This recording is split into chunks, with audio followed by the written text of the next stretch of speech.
أشرف الأنبياء والمرسلين سيدنا ونبينا محمد وعلى آله وأصحابه والتابعين لهم بإحسان إلى يوم الدين أما بعد. Inshallah ta'ala, we're going to take Ulumul Quran. Ulumul Quran means what?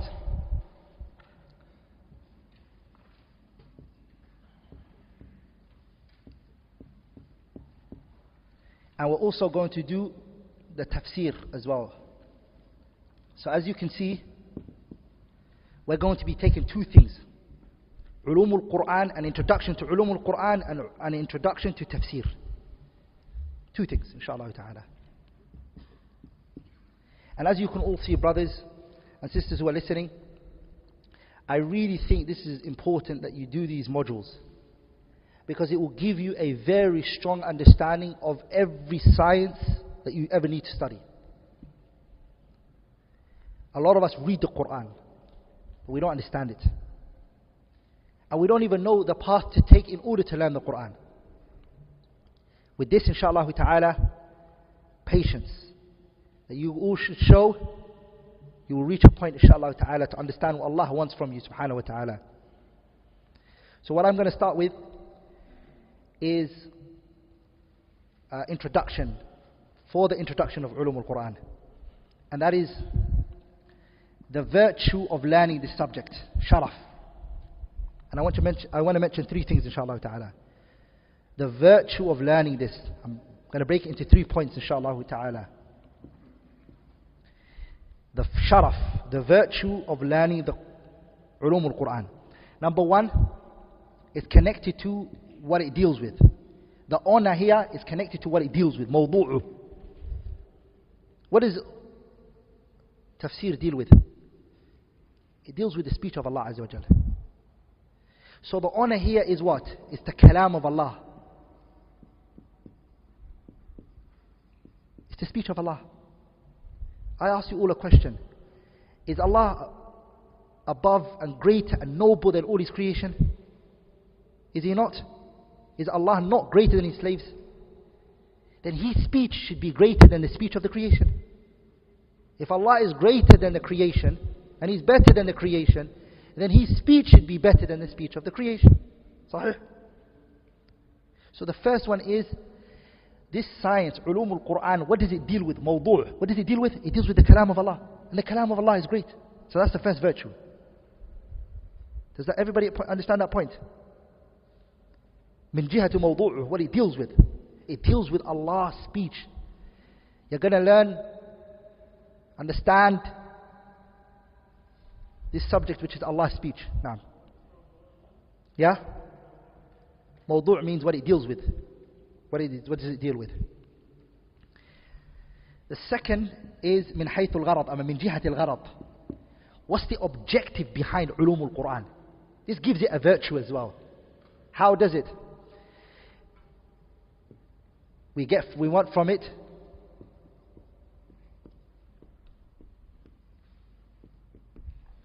سعادة الدارين.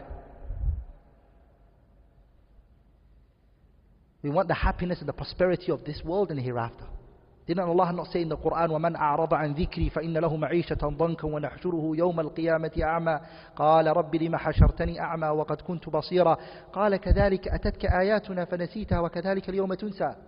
Allah said in the Quran, وَمَنْ أَعْرَضَ عَنْ ذِكْرِي, anyone who turns away from my speech, فَإِنَّ لَهُ مَعِيشَةً ضَنْكًا, Allah is going to give you a hard life. You could be the richest man on this earth. You can have so much money you want. You could have everything you want. Wallahi, you're going to feel darkness in your heart. Why? Because you don't have the speech of Allah. It's funny because there was a lawyer in the UK, solicitor, very rich in the UK. His name was Wilson. His son told me this story. His father was very rich, extremely rich, had so much money. So what he did was, he was so rich, this man, solicitor, he went to Australia and he saw a big beautiful apartment, house, mansion, and he told his employees, you know, I like this house, I like this mansion. I would like you to do a background check and find me the price of what it's worth and, you know, buy it for me. So he went back to the UK.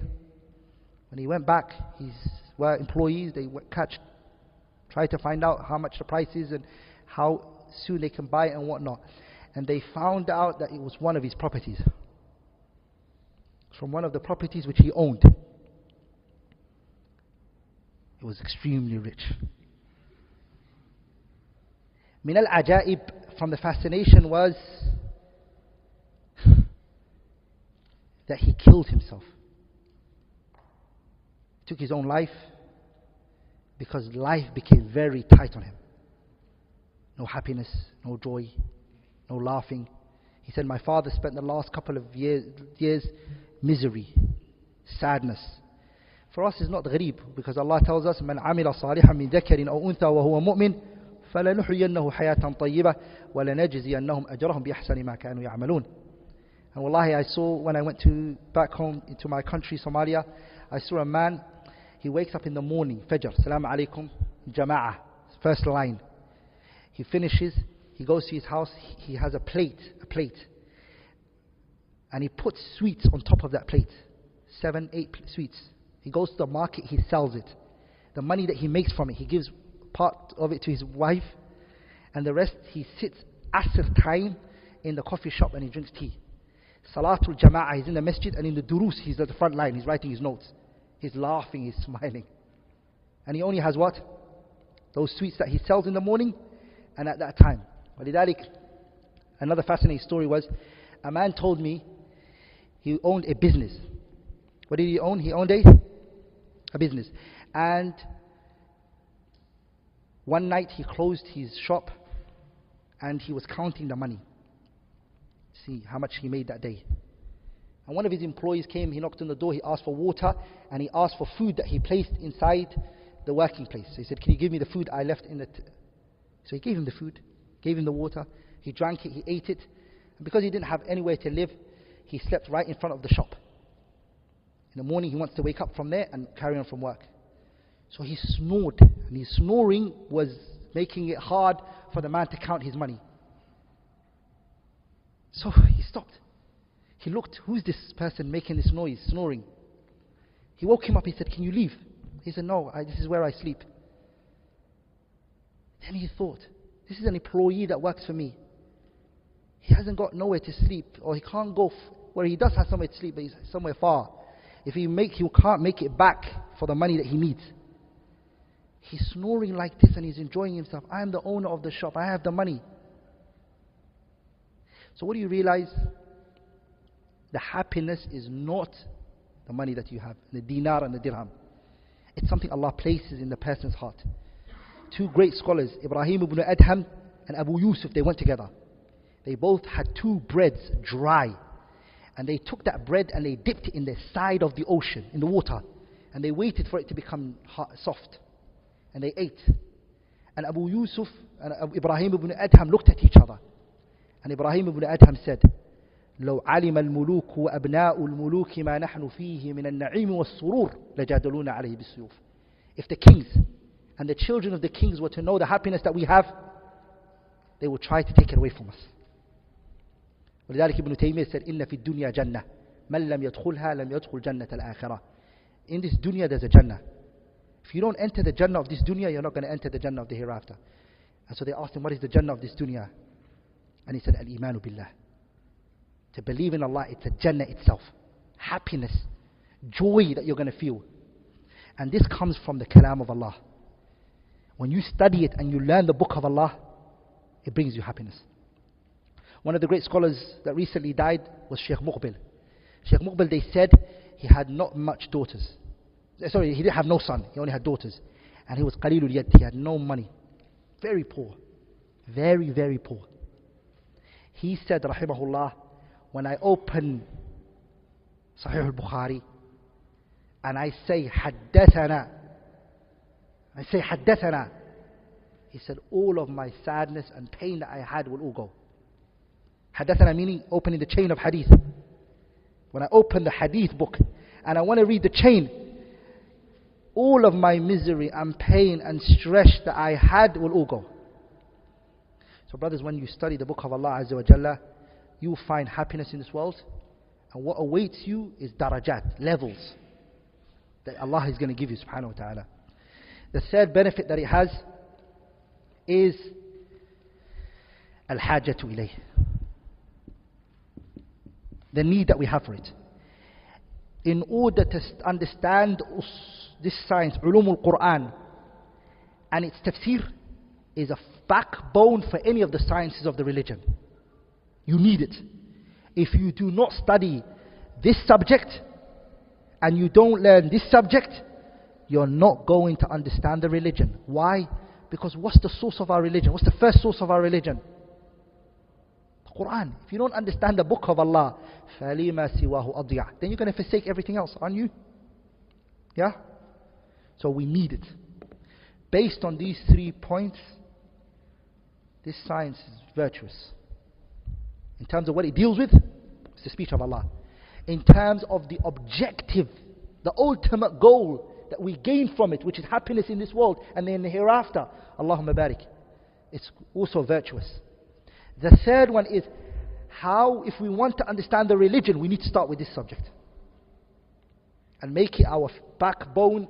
The first thing that we study, the book of Allah Azza wa Jal. We study what? The book of Allah Azza wa Jal. The third one is the need that we have for it. Al-hajatu ilayhi. The need that we have for it. The hunger that we have for it. Now I'm going to mention, this is the virtue that's in it.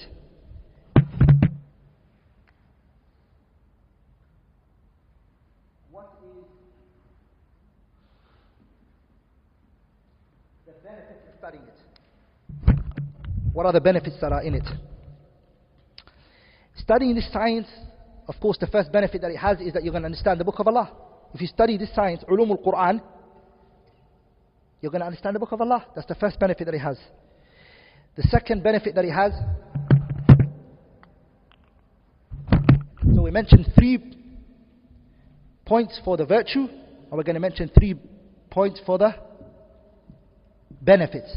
The first benefit, by studying this subject, you're going to understand the book of Allah. I know this is closely interlinked, the benefits and the virtue, but I wanted to separate it. The second is,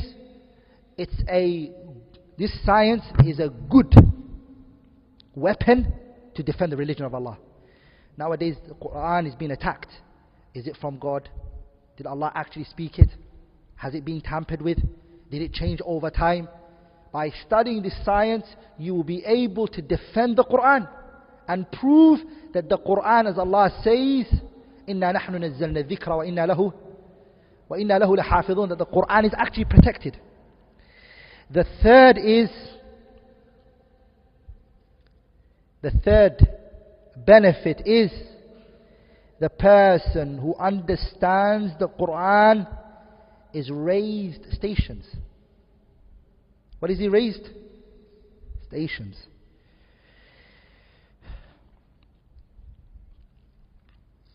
And also, what's our objective from this subject, inshallah ta'ala? 3.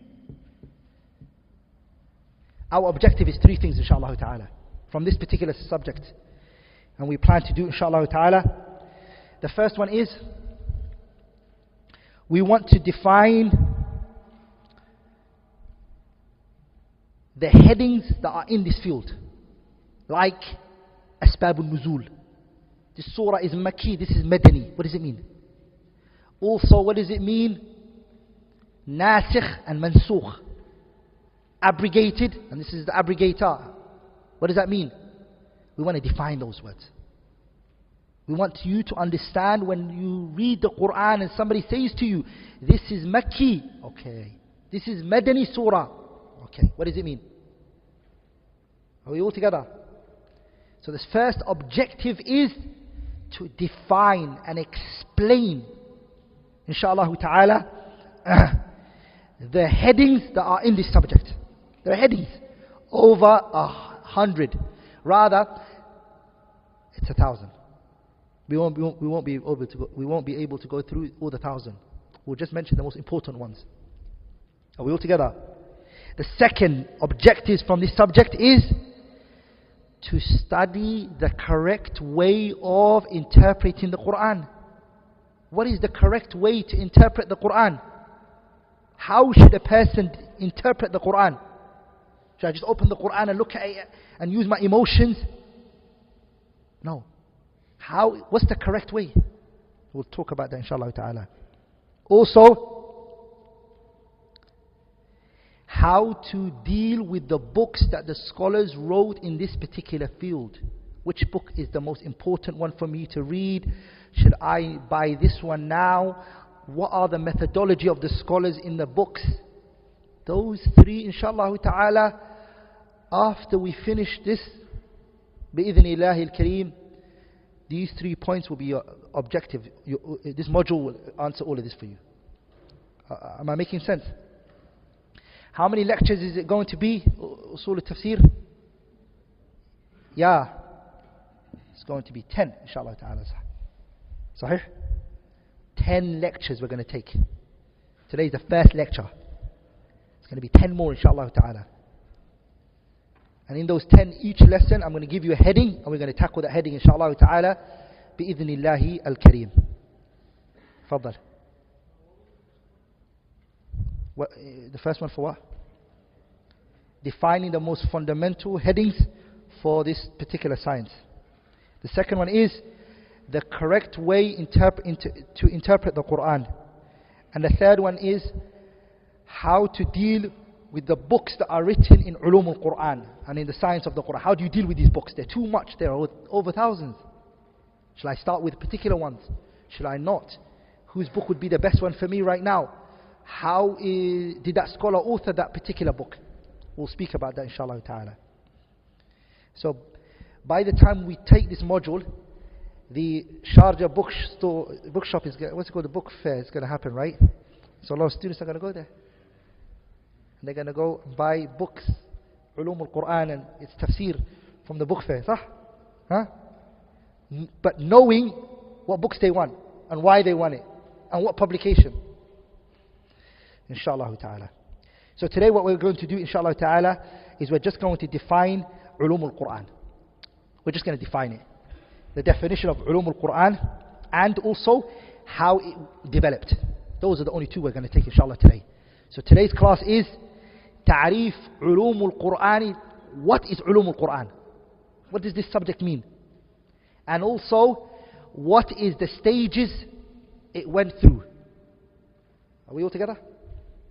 That's all we're going to do inshaAllah ta'ala today.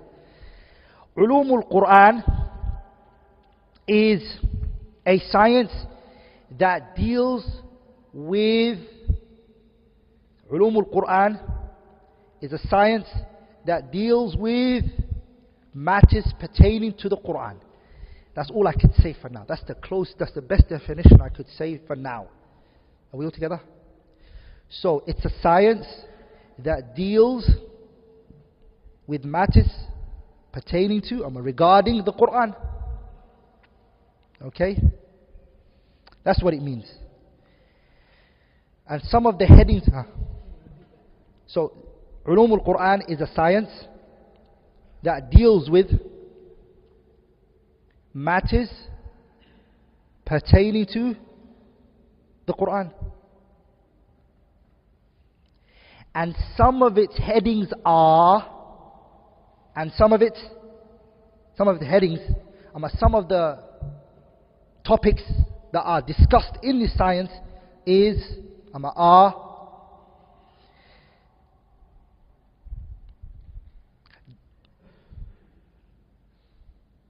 qira'at, the way to read the Quran.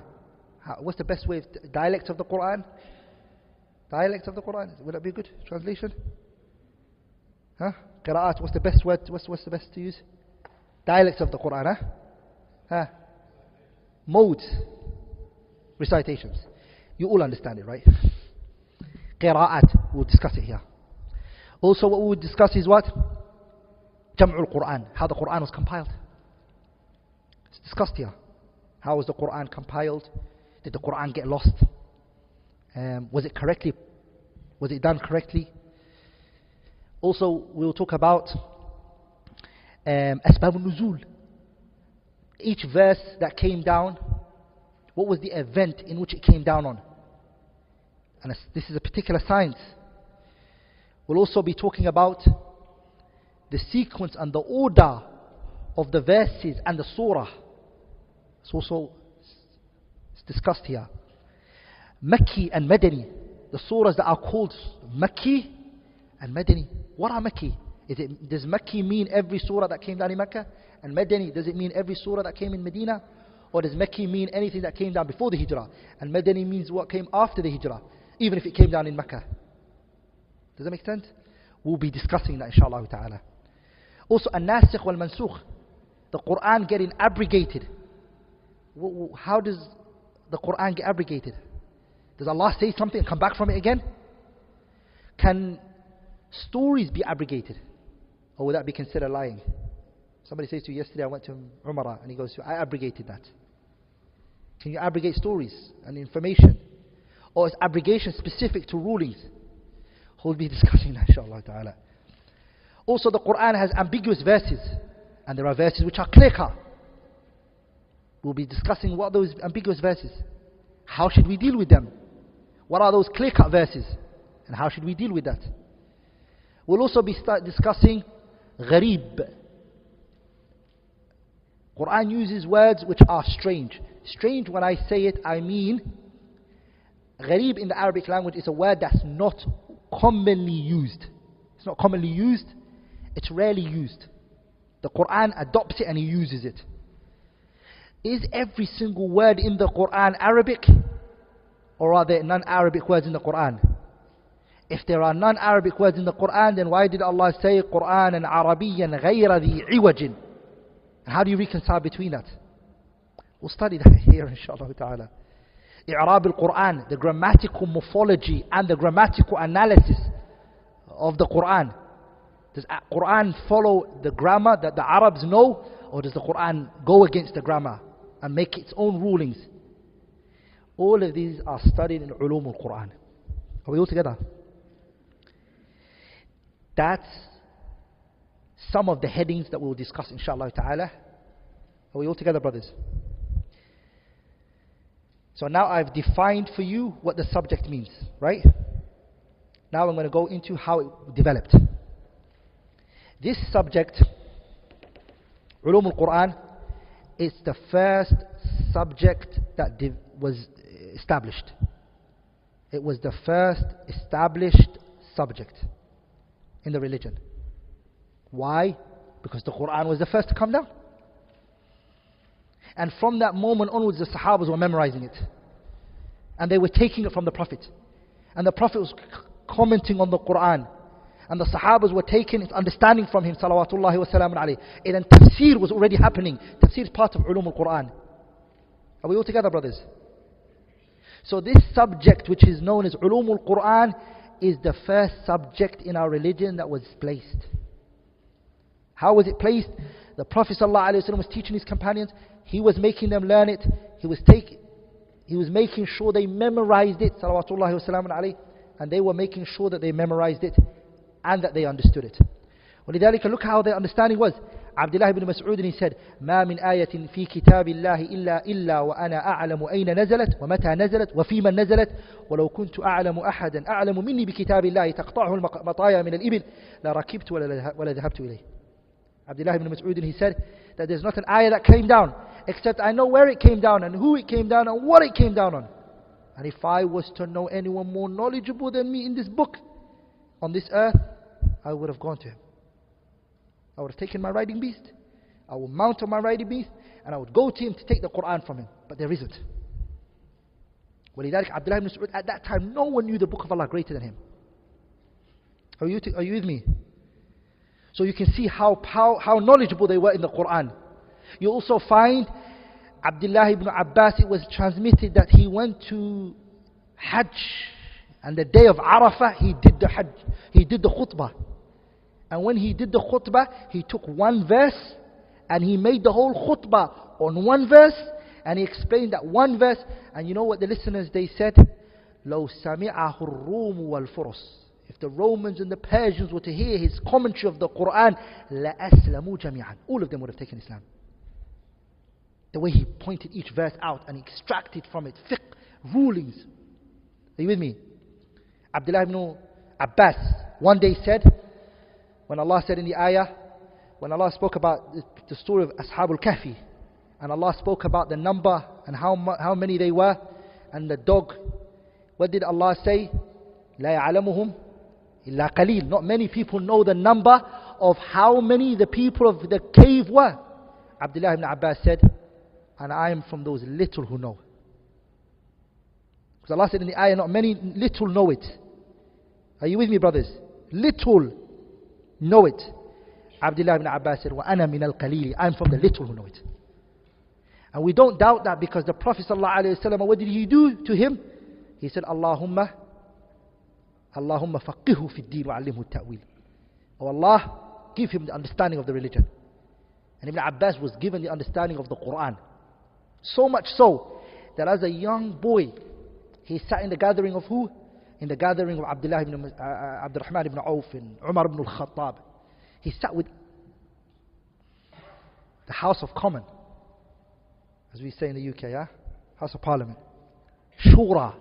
And Abdullah ibn Abbas did not even pass the age of 19. He was either 16 or 17. He's sitting with big Sahaba. So Abdurrahman ibn Auf said, Ya Umar, this boy is the same age as my son and as our sons. Take him out of the gathering. Umar said, there's a reason why I put him in the gathering. There was a reason. He said, إذا جاء نصر الله والفتح ورأيت الناس يدخلون في دين الله أفواجا فصبح بحمد ربك واستغفر إنه كان توابا. What do you understand from Abdurrahman? Abdurrahman ibn Auf, what do you understand from this? He said, I understand this as that whenever the people become large in number, Allah commanded the Prophet and instructed him to increase in the adhkar and the dhikr that he does. Umar said, is that all you've understood from the surah? He said, that's what I've understood from it. Umar then said to the remaining other companions, what did you guys understand from this surah? And they all mentioned it. Roughly the same as what Abdurrahman ibn Auf said. And then he looked at Ibn Abbas and he said, what do you understand from this surah? 17, 18-year-old. And he looked at Umar and he said, I understood from the surah that Allah was telling the Prophet, your time is close. That your time is what? It's close. Umar looked at the rest of them and he said, and I haven't understood from it, Ibn Abbas, except that which you've understood from it. And I chose this boy to sit with us because he has the book of Allah. And Umar was the one who said, إِنَّ اللَّهَ يَرْفَعُ بِهَذَا الْقُرْآنِ أَقْوَامًا وَيَضَعُ بِهَا آخَرِينَ. He narrated it from the Prophet, that the Prophet ﷺ said, Allah raises this Qur'an, because of it a people, a nation are raised because they held on to the Qur'an and they memorized and they understood it. And another people, they're just humiliated because they left the Qur'an. Huh? Holding on to the Qur'an, Allah gives you a station. Subhanahu wa ta'ala. وَلِذَلِكَ, look at the Sahabas, how they understood the Qur'an. At the time of Uthman ibn Affan, Ibn Abdul Barr mentioned this in his kitab At-Tamheed.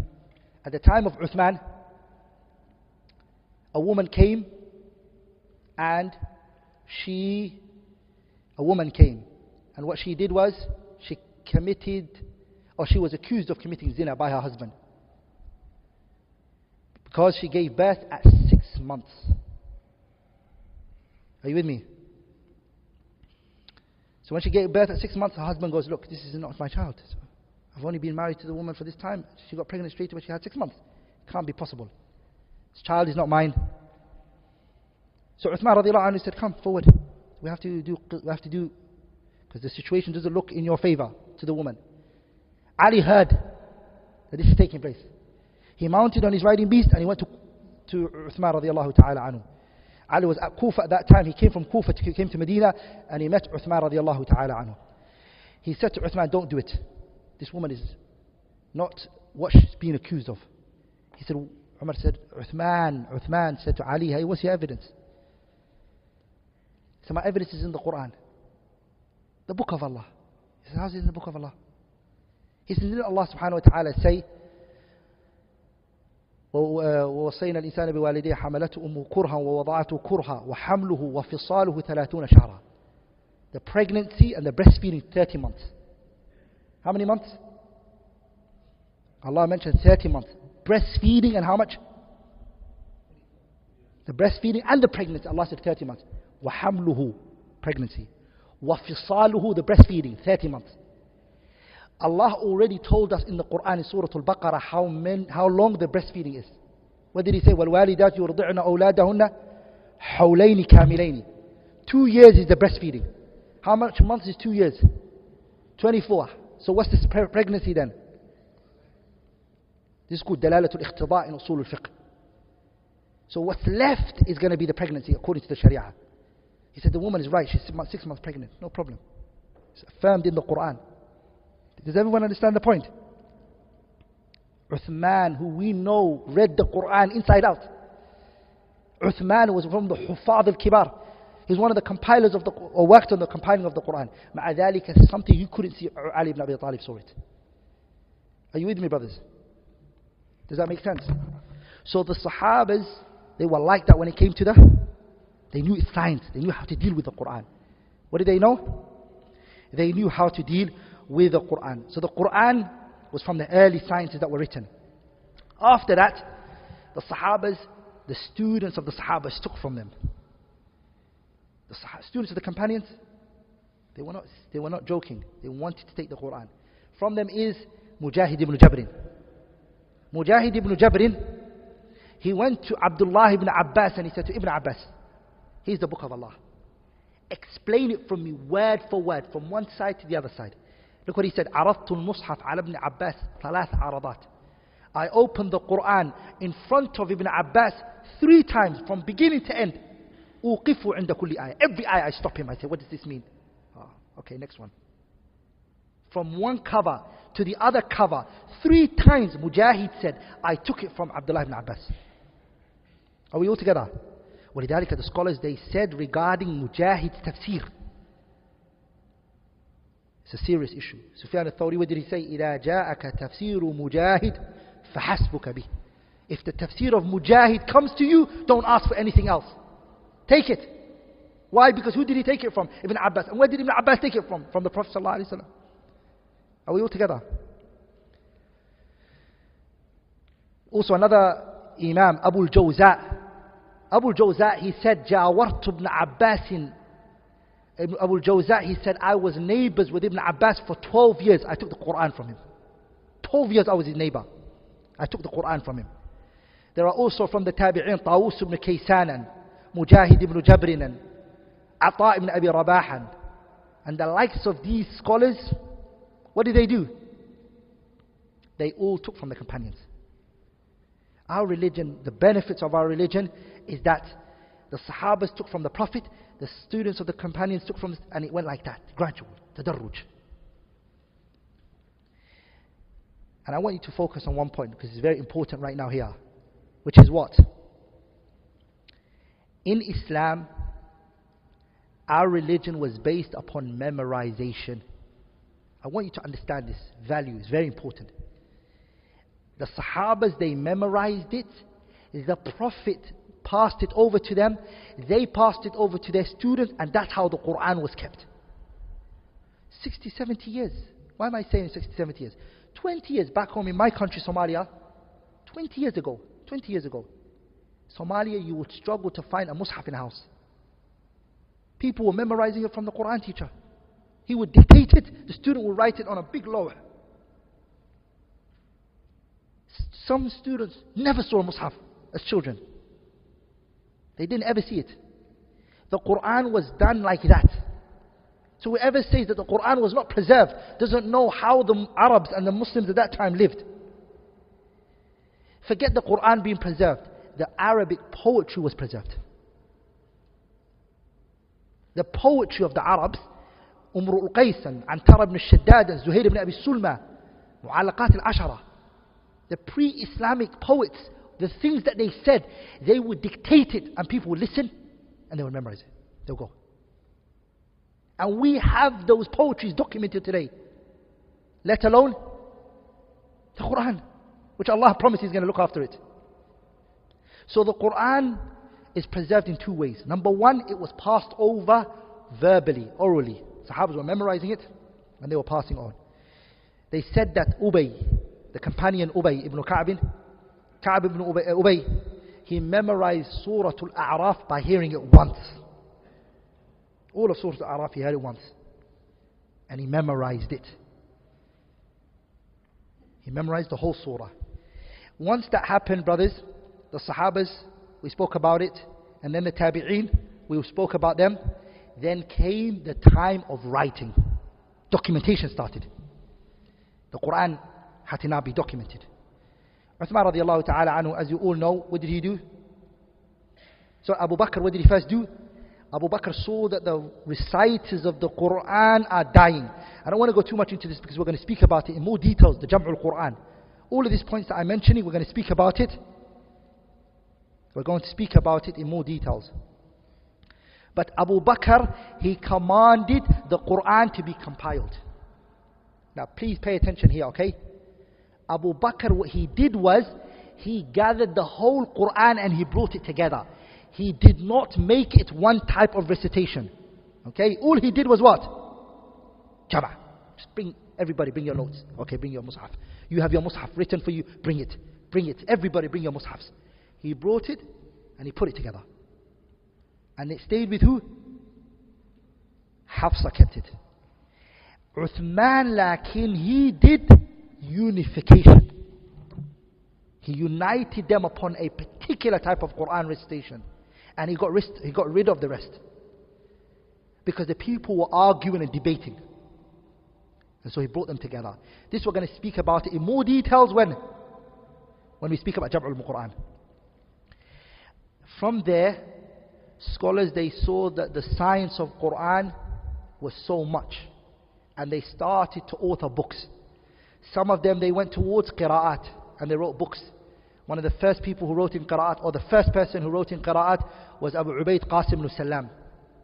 He wrote. After him came Ibn Mujahid, not Mujahid ibn Jabrin, another one. Ibn Mujahid. He wrote a kitab called Al-Qira'at al-Sab'a. And then from there came books of tafsir, like Yahya ibn Salam and others. They started to write in tafsir. They started to write in qira'at. They started to write in the terms and the words that are in the Quran. Books got written. And all of the books are written on your notes that were given to you. So the Quran, that's how it became. I'm going to conclude inshallah ta'ala by mentioning 2 points inshallah ta'ala, which is this whole class I'm going to depend on one powerful book. If you want to buy it, it's your choice, you can buy it. And I believe it's the best book if you want to read in Ulum al-Quran. Unprecedented. The best book written in this whole subject. It's the Kitab Al-Itqan fi Ulum al-Quran. And it's written by Jalaluddin As-Suyuti. The beautiful thing is, it's actually translated in English now, alhamdulillah. Yeah? So here you have it, huh? So it's translated. Al-Itqan fi Ulum al-Quran is the book that each and every one of you should try to buy. What's the translation? Suhail? It says, I think precision in the science of Quran or something like that. It will be emailed, yeah? Yeah. That book, it's in English. Try to buy it and read it. Don't read it once. Don't read it twice. Don't read it thrice. Read it as much as possible. Huh? The author is Jalaluddin As-Suyuti. He originally took it from the Burhan of Zarkashi. He summarized it from it. Huh.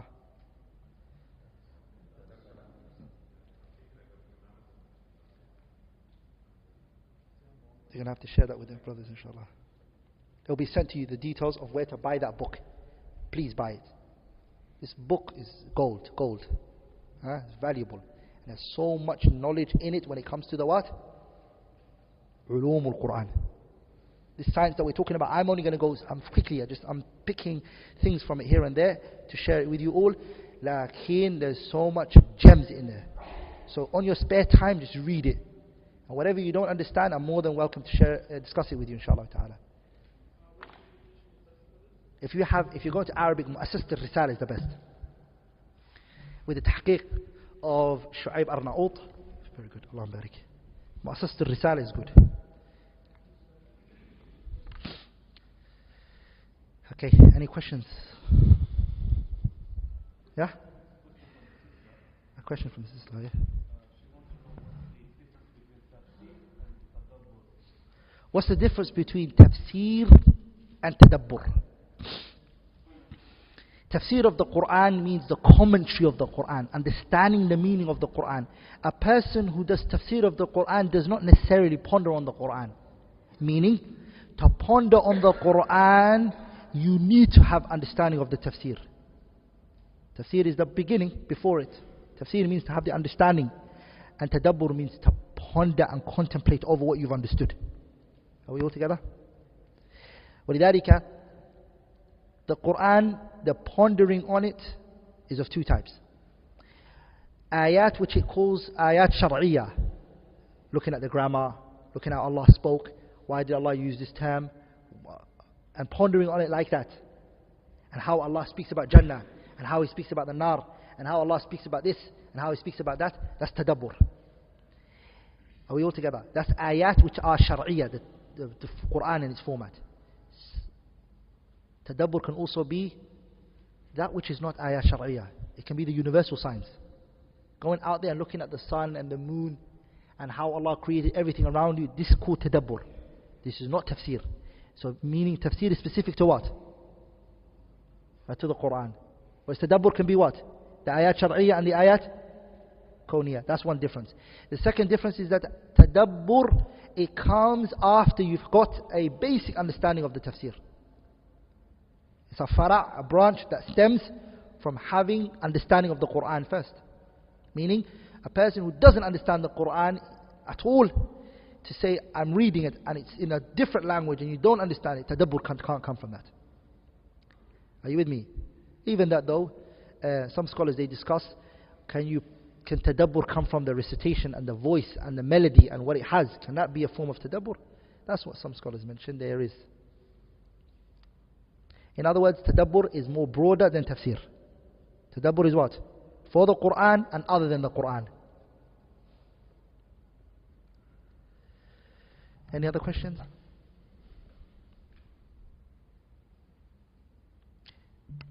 Fadal.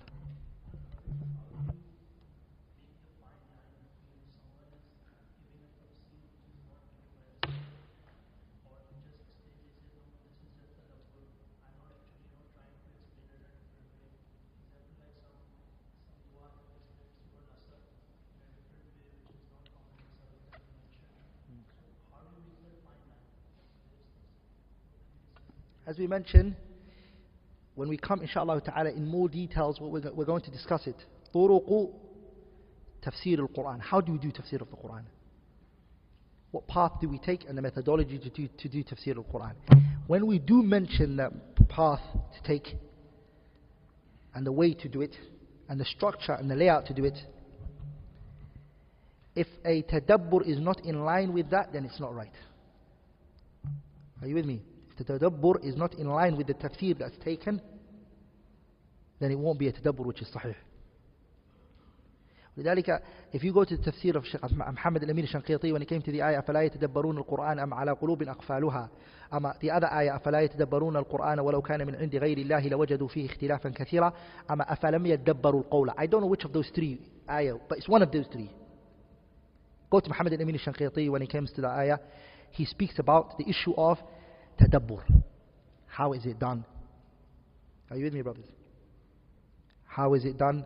Pondering and analyzing. I don't remember word for word what he said, but inshallah ta'ala we'll speak about the issue of how to do tafsir in the chapters to come inshallah ta'ala, and the way to do it inshallah ta'ala. Bi-idhnillah al-kareem.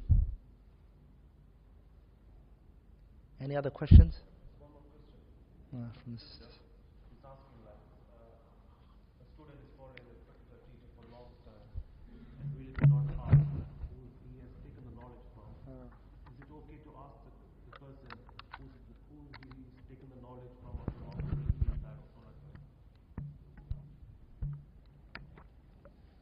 Allahu Alam, I don't know. Allah knows best. Allahu Alam, I don't know. I don't know. I haven't got an answer on that question. Now, any other question?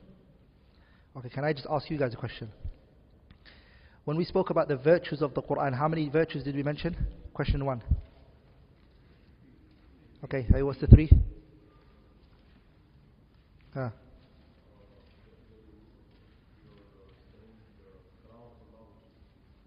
So the mawdu', what it deals with. So the first one was what? The virtue of the Quran in terms of what it deals with. That's one. Hey, second one was what? The objective that we get from it, which is what? Happiness in this world and the third one was what? The need that we have for the Quran. What is the need that we have for it? In order to understand all the other sciences, we need the Quran. Sah? No. The second question is, there are benefits in studying the Quran. What were the 3 benefits that I mentioned? We'll understand the book of Allah by studying this science, ulum al-Quran. Beautiful. Second one, in order to protect the religion from those who say that the Quran is not preserved, this science would help us a lot. Third, Allah will elevate our status. And we will be from what the Prophet ﷺ said, Inna lillahi ahlin. Allah has a people. Allah has a what? Allah has a people. Wa ahlullahi, and the people of Allah is Ahlul Quran, the people of the Quran. The people of the Quran are what? They're the people of Allah Azza wa Jal. Are you with me, brothers? Right now I'm drinking from this cup, right? They use this to pour the water inside there, right? Sah?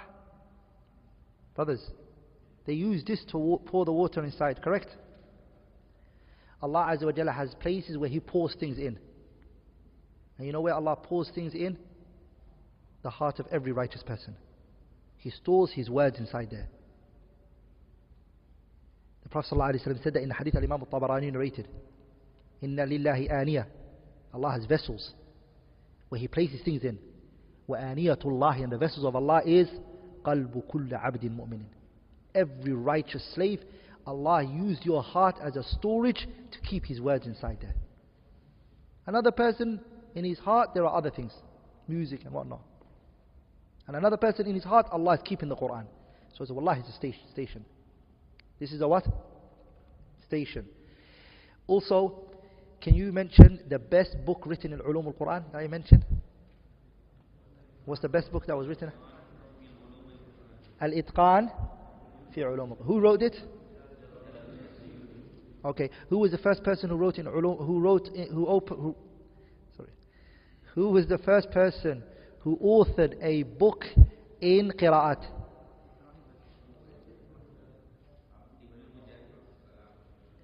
Qira'at.